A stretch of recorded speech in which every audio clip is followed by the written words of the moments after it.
अधिकारी ने दिया बयान तो छिड़ गया घमासान और शुरू हुई सरकार की तकरार। नमस्कार, मैं आपके साथ शोभना यादव। आप देख रहे हैं भारत की बात और भारत की बात की शुरुआत बिहार की बड़ी खबर से। एसएसपी यानी सीनियर सुपरिंटेंडेंट ऑफ पुलिस के बयान पर बिहार सरकार में फूट पड़ गई है। जी हां, बीजेपी एसएसपी पर एक्शन की मांग कर रही है, तो वहीं जीतन राम मांझी की पार्टी एसएसपी के समर्थन में उतर गई है। एसएसपी ने पीएफआई की तुलना आरएसएस से कर दी, जिसको लेकर बीजेपी भड़क गई। उनका मानसिक स्थिति ठीक नहीं है।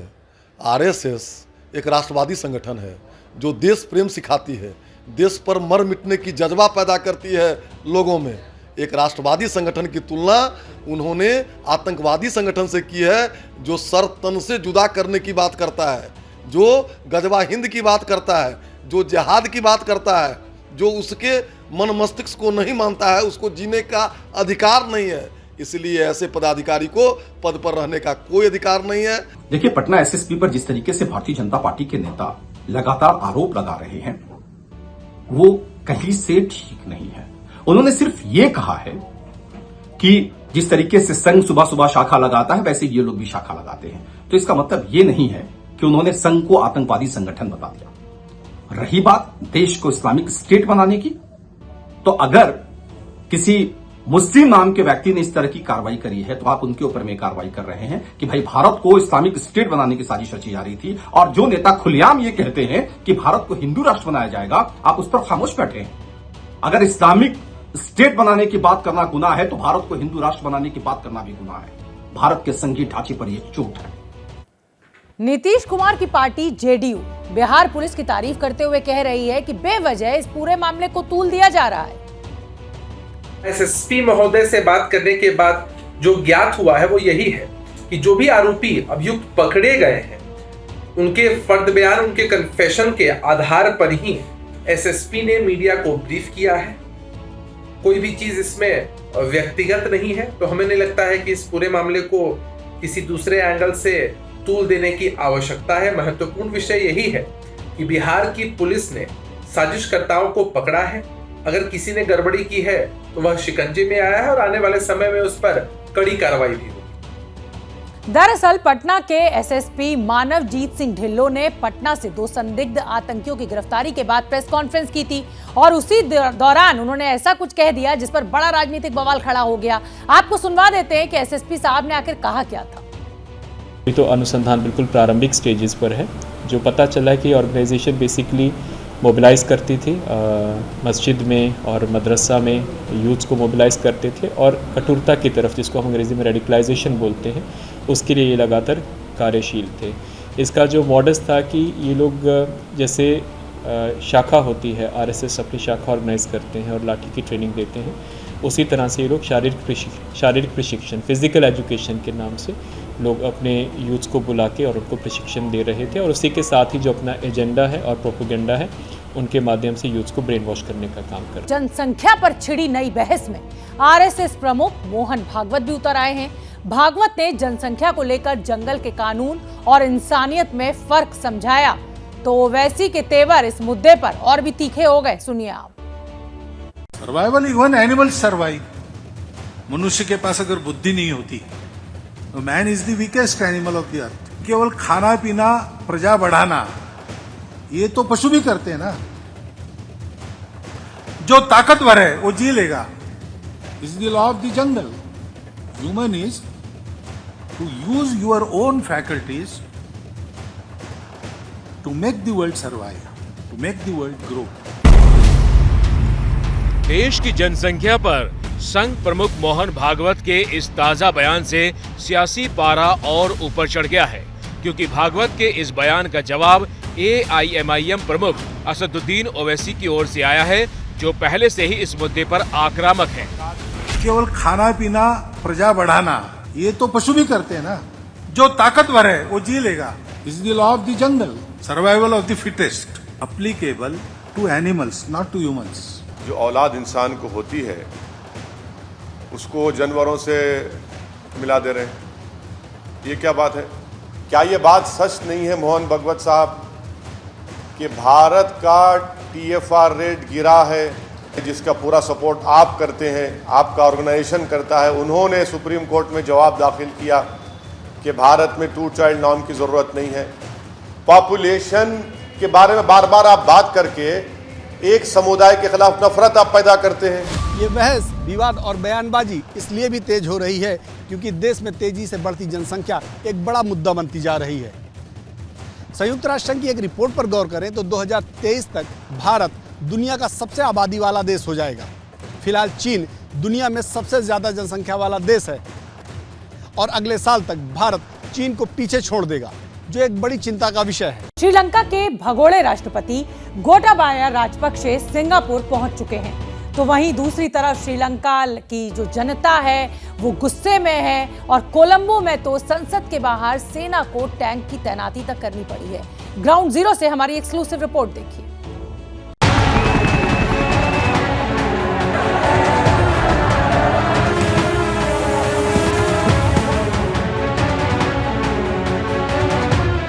कोलंबो की सड़कों पर दौड़ते ये टैंक श्रीलंका के हालात बयान कर रहे हैं।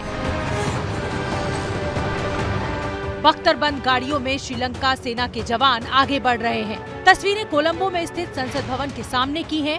टैंकों के शक्ति प्रदर्शन के जरिए प्रदर्शनकारियों पर ब्रेक लगाने की कोशिश की जा रही है, क्योंकि इससे पहले प्रदर्शनकारी राष्ट्रपति और प्रधानमंत्री निवास में घुस गए थे। प्रधानमंत्री रॉनिल विक्रमसिंघे के इस्तीफे पर अड़े प्रदर्शनकारी अभी भी प्रधानमंत्री आवास पर डटे हुए हैं। श्रीलंका का झंडा थामे प्रदर्शनकारी प्रधानमंत्री दफ्तर में नारेबाजी कर रहे हैं। कोई प्रधानमंत्री हाउस में सेल्फी ले रहा है तो कोई बालकनी में घूम रहा है। कुछ प्रदर्शनकारी तो प्रधानमंत्री के गार्डन में बतकही में जुटे हैं। वहीं राष्ट्रपति भवन से अब प्रदर्शनकारियों का जमावड़ा कम होने लगा है। प्रशासन राष्ट्रपति भवन को खाली कराने में जुटा हुआ है। स्पीकर की तरफ से कहा गया है कि यहाँ पर यानी कि आप राष्ट्रपति भवन अगर छोड़ेंगे, आप प्रधानमंत्री आवास छोड़ेंगे तो हमको नई सरकार बनाने में मदद मिलेगी और नई सरकार जो हम जल्द बनाएंगे। और इसी वजह से यहाँ पर अभी ये ऐलान कर दिया गया है राष्ट्रपति भवन में जहाँ मौजूद है, जहाँ पर प्रदर्शनकारी अभी भी डटे हुए हैं, लेकिन अब सबसे कहा जा रहा है कि आप लोग बाहर निकलिए। देखिए इशारा किया जा रहा है कि आप लोग अब सब लोग बाहर निकलिए और बाहर निकलने को कहा जा रहा है, यानी कि अब राष्ट्रपति भवन खाली हो रहा है। प्रदर्शनकारी राष्ट्रपति भवन से वापस लौट रहे हैं, लेकिन राष्ट्रपति गोटाबाया राजपक्षे के खिलाफ गुस्सा कम नहीं हुआ है।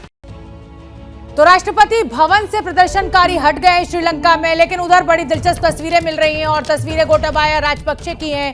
वो सिंगापुर पहुंच चुके हैं। ये तस्वीरें देखिए, शॉपिंग करते हुए नजर आ रहे हैं गोटाबाया राजपक्षे।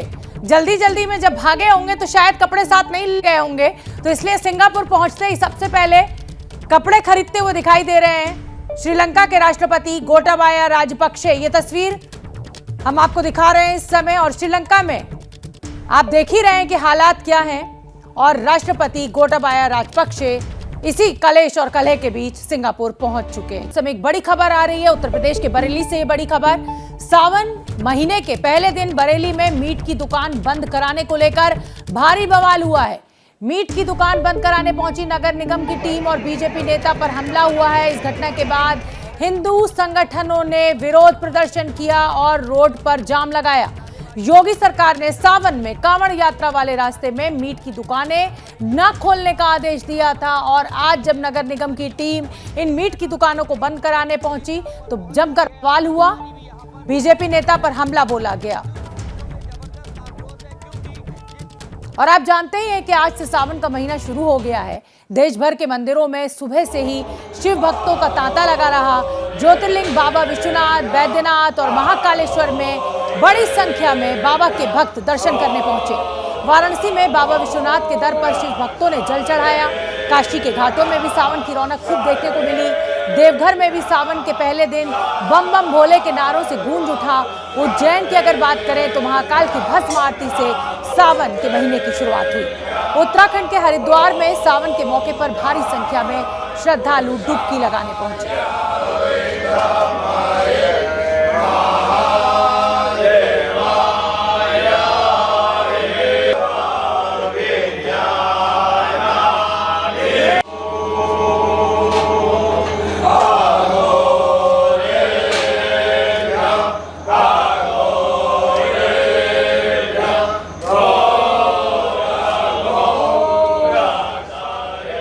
करेंगे ऑपरेशन फुलवारी की।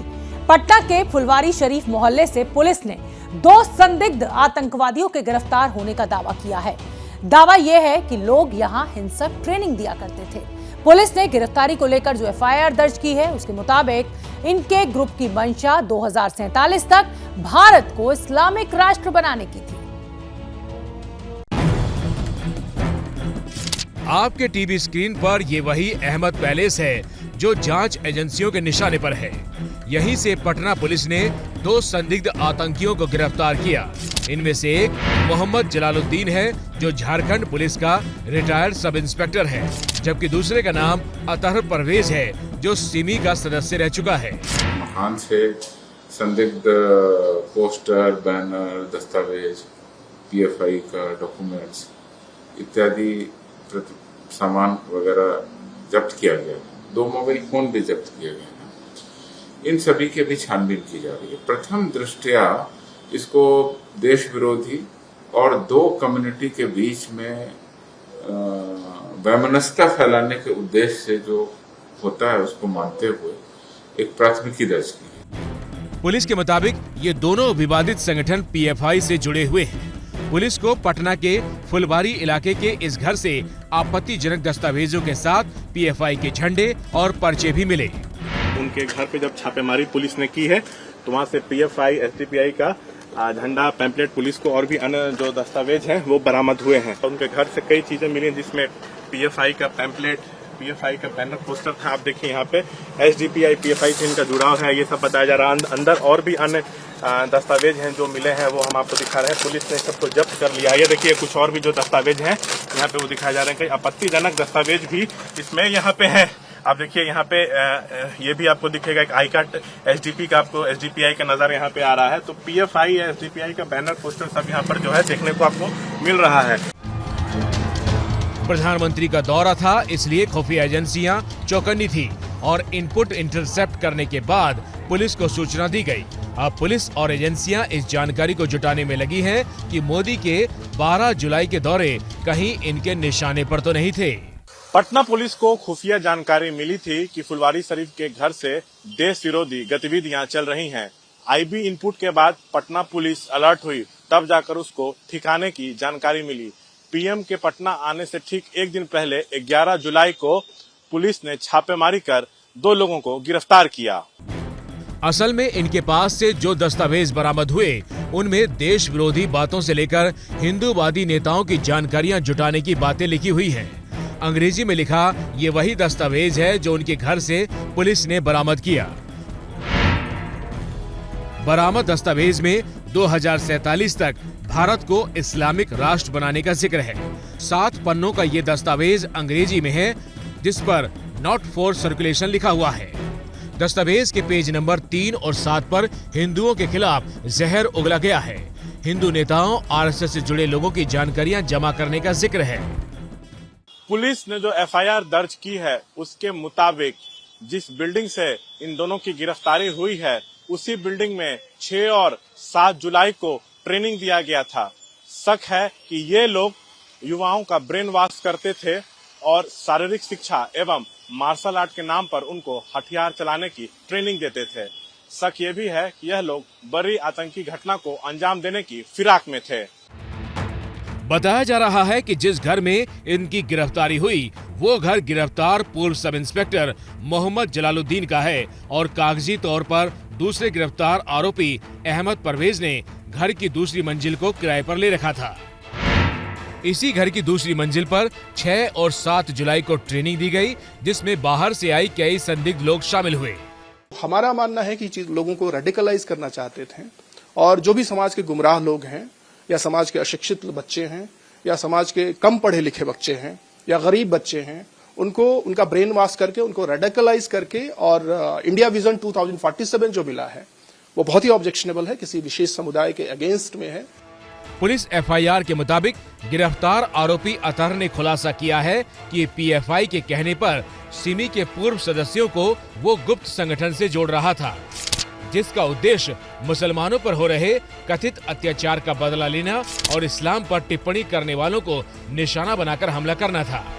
पता चला कि ऑर्गेनाइजेशन बेसिकली मोबिलाइज करती थी, मस्जिद में और मदरसा में यूथ्स को मोबिलाइज करते थे और कठोरता की तरफ, जिसको हम अंग्रेज़ी में रेडिकलाइजेशन बोलते हैं, उसके लिए ये लगातार कार्यशील थे। पुलिस की एफआईआर में नुपुर शर्मा के नाम का भी जिक्र है। आरोपी अतहर के मुताबिक उदयपुर और अमरावती में हुआ कांड नुपुर शर्मा के बयान के खिलाफ चल रही मुहिम का ही हिस्सा था। एफआईआर के मुताबिक बिहार में बदले की इस मुहिम में करीब 2 दर्जन लोग सक्रिय तौर से जुड़े थे।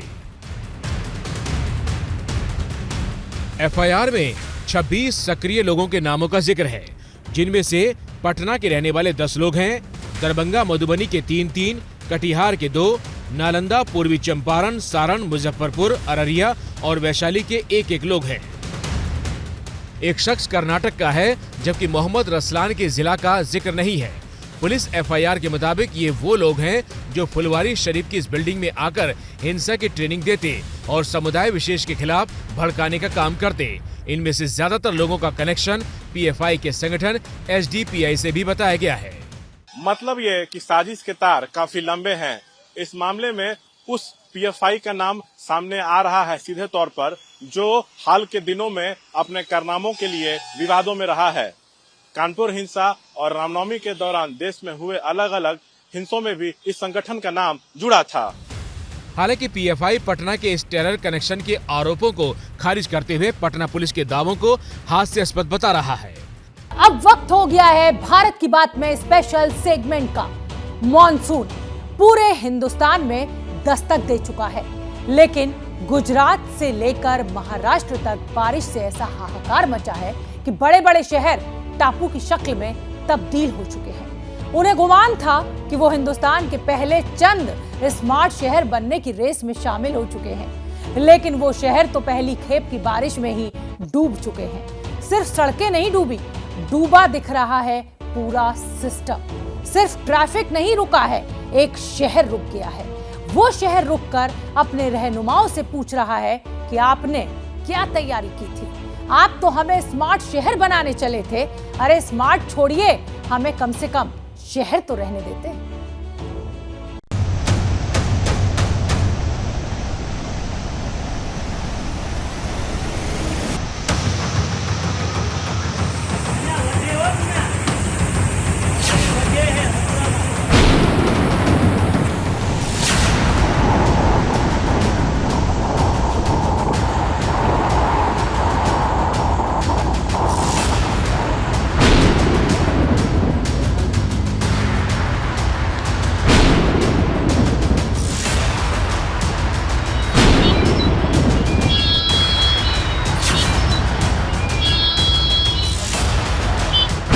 लगातार हो रहे भारी बारिश की वजह से गुजरात के कई जिले बाढ़ की चपेट में आ गए हैं।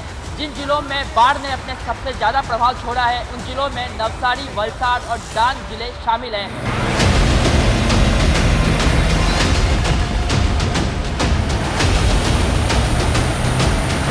तो हम एक जगह पे फंस गए, 1 घंटे से हमारी गाड़ी ना आगे जा सकती है ना पीछे जा सकती है।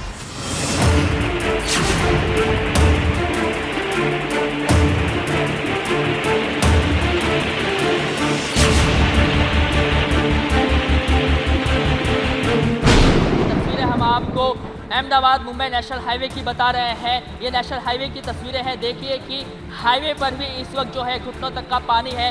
यातायात इस हाईवे में पूरी तरीके से प्रभावित हुआ है। नेशनल हाईवे 48 है ये, जो अहमदाबाद से मुंबई को जोड़ने का काम करता है। ये सभी जो गाड़ियां हैं वो मुंबई की तरफ जा रही हैं।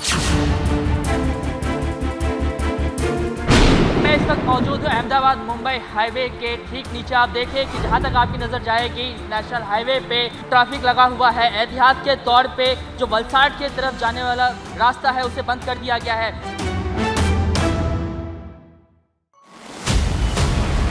गुजरात की आर्थिक राजधानी के तमगे पर इतराने वाला शहर अहमदाबाद अपनी महानगर पालिका से पूछ रहा है कि क्या हुआ तेरा वादा।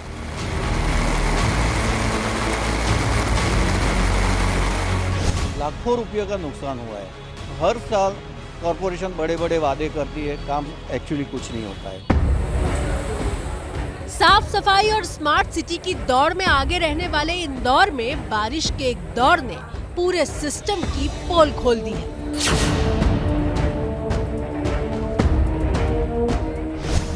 देश का दूसरा सबसे बड़ा आईटी हब माना जाने वाला शहर पुणे अपने ही हाल पर तरस खा रहा है।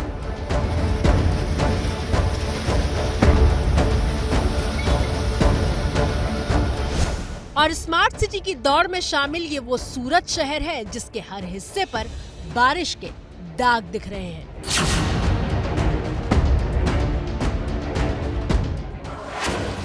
क्या ऐसी होती है स्मार्ट सिटी जिसका एक बारिश के बाद दम फूलने लगता है? क्या ऐसा होता है स्मार्ट सिटी का सिस्टम जो शहर की सड़कों पर भरे पानी तक को निकाल नहीं पाता?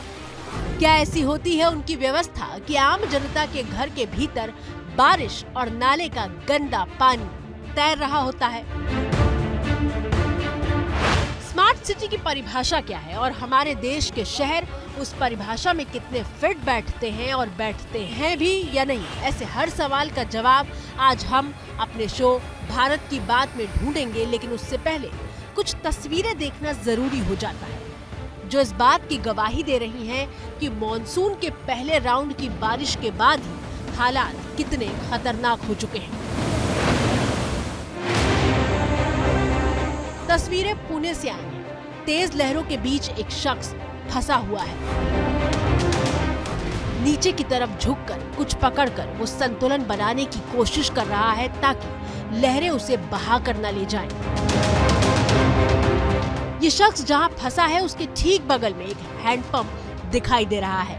इससे अंदाजा लगाया जा सकता है कि इस जगह पर अचानक इतना पानी आया है, लेकिन चंद सेकंड के भीतर ही लहरों के जोर के आगे इस शख्स की पकड़ कमजोर पड़ जाती है और उसके कदम उखड़ने लगते हैं।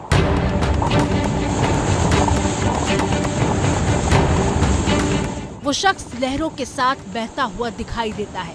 उफनती लहरों के बीच अब सिर्फ कुछ निशान बाकी रह जाते हैं।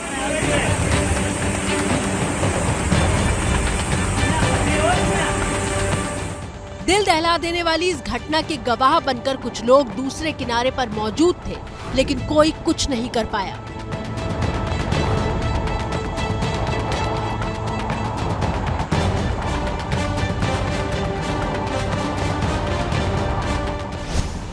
ऐसी ही एक और तस्वीर पुणे से आई है। टीवी स्क्रीन पर मौजूद रेड टी शर्ट में जो युवक नदी की तेज धार के बीच खंबे को पकड़कर खड़ा है, उसका एक साथी कुछ देर पहले ही नदी के तेज बहाव में बह चुका है।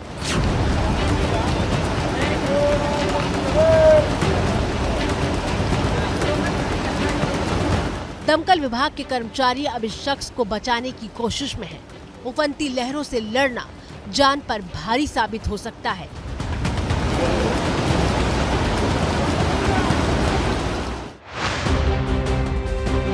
तस्वीरें मध्य प्रदेश के छिंदवाड़ा से आई हैं।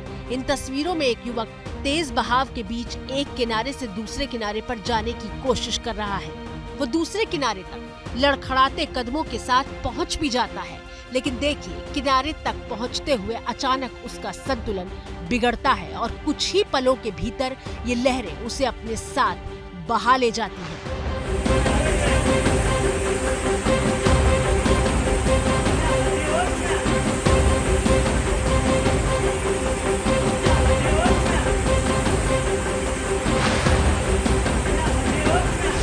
बावजूद इसके लोग अपनी जान जोखिम में डालने से बाज नहीं आ रहे हैं। तस्वीरें मध्य प्रदेश के खंडवा की हैं। सड़क पर पानी आ चुका है और सड़क पर बहते तेज बहाव के बीच बाइक लेकर लोग दूसरे किनारे पर जाने की कोशिश कर रहे हैं, इस बात से बेखबर कि अगले पल क्या होने वाला है। जैसे ही सबसे आगे वाला शख्स बाइक के साथ दूसरे किनारे पर पहुंचने वाला होता है, उसका संतुलन बिगड़ता है और वो बाइक के साथ फिसलने लगता है।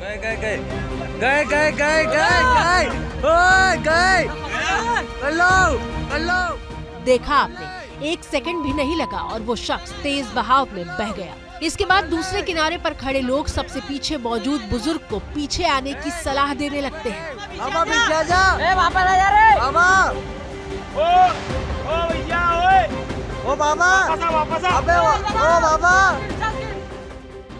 एबीपी न्यूज की अपनी दर्शकों से अपील है कि बारिश के मौसम में सड़क पर अचानक आए पानी को हल्के में न लें, ये जानलेवा हो सकता है। ये तस्वीरें आप तक पहुंचानी जरूरी थी क्योंकि देश के हर कोने में बारिश की गंभीरता की गवाही दिखानी थी।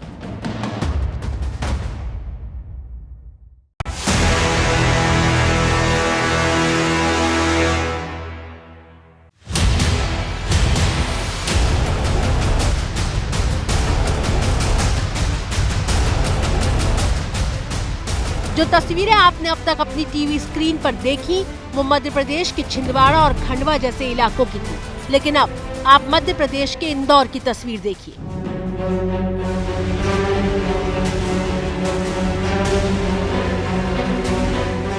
बारिश के पानी में गोते लगाता ये मध्य प्रदेश का वो इंदौर शहर है जिसे स्मार्ट बनाने का सपना देखा गया है।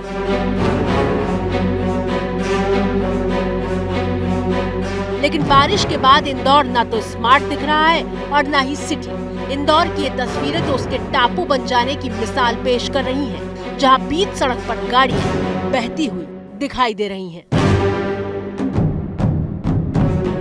इंदौर के बाद आपको सीधे गुजरात के अहमदाबाद ले चलते हैं।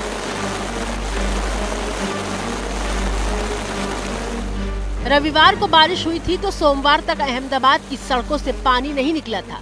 एक बार फिर गुरुवार को जब बारिश शुरू हुई तो शहर का हाल देख लीजिए।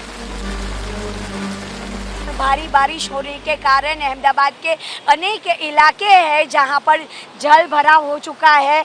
अभी हम हैं अहमदाबाद के एसजी हाईवे पर और आप देख सकते हैं एसजी हाईवे पर अभी जल भराव हो चुका है। यहां पर जितने भी जो व्हीकल है उनको भारे जो मुश्किल है उसका सामना करना पड़ रहा है। जब भी बारिश आती है अहमदाबाद में सबसे पहले सभी इलाकों में पानी जो भरना है वो शुरू हो जाता है और जो स्मार्ट सिटी की बातें जो नगर निगम करती है वो स्मार्ट सिटी के जो प्री मानसून की जो कामगिरी है वो हम देख सकते हैं, क्योंकि यहाँ पर हर बार की तरह इस बार भी पानी भर चुका है। और ये कोई पहली बार नहीं है। जब जब अहमदाबाद में बारिश होती है शहर की तस्वीर बदल जाती है। ऐसी तो नहीं होती स्मार्ट सिटी। हर साल कॉरपोरेशन बड़े बड़े वादे करती है, काम एक्चुअली कुछ नहीं होता है। आपको नया लगेगा कि ये 150 शॉप है, एवरी शॉप से करीब 8 से 10 हज़ार रुपया एवरी ईयर टैक्स जाता है। पानी का एक बूंद नहीं आता है, फिर भी पानी का टैक्स जाता है।